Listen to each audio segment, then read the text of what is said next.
Un livre documentaire est un ouvrage qui donne des informations sur un sujet. Il permet d'acquérir des connaissances.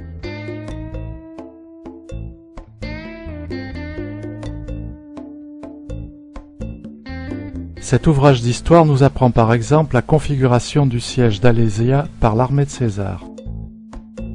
Les documentaires sont rangés en fonction de leur sujet, selon la classification de Melvin Dewey. Dewey a divisé l'ensemble des connaissances de l'être humain en 10 grandes catégories ou classes.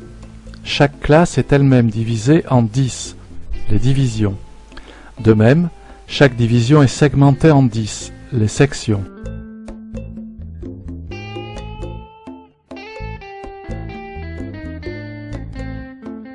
À chaque classe, division ou section, Dewey a attribué un nombre appelé indice de classification.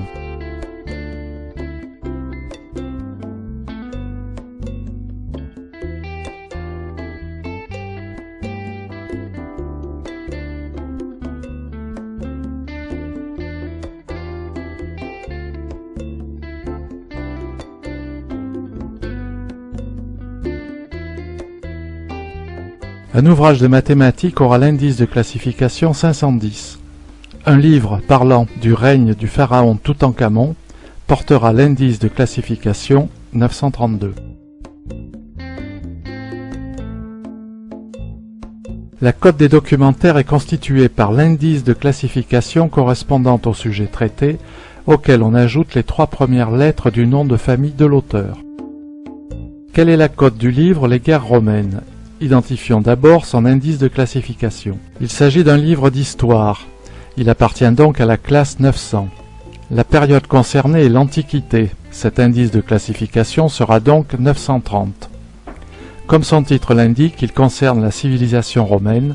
Son indice de classification sera donc 937. En ajoutant les 3 premières lettres du nom de l'auteur, Goldsworthy, on obtient la cote de ce livre, 937 GOL.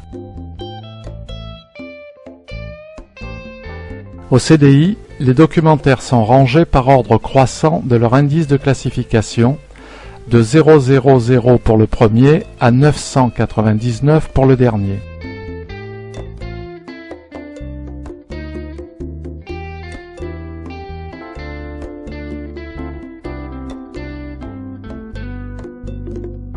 Un livre sur les Gaulois, indice 936, sera donc rangé avant un livre sur les Romains, indice 937, mais après un livre sur les Égyptiens, indice 932.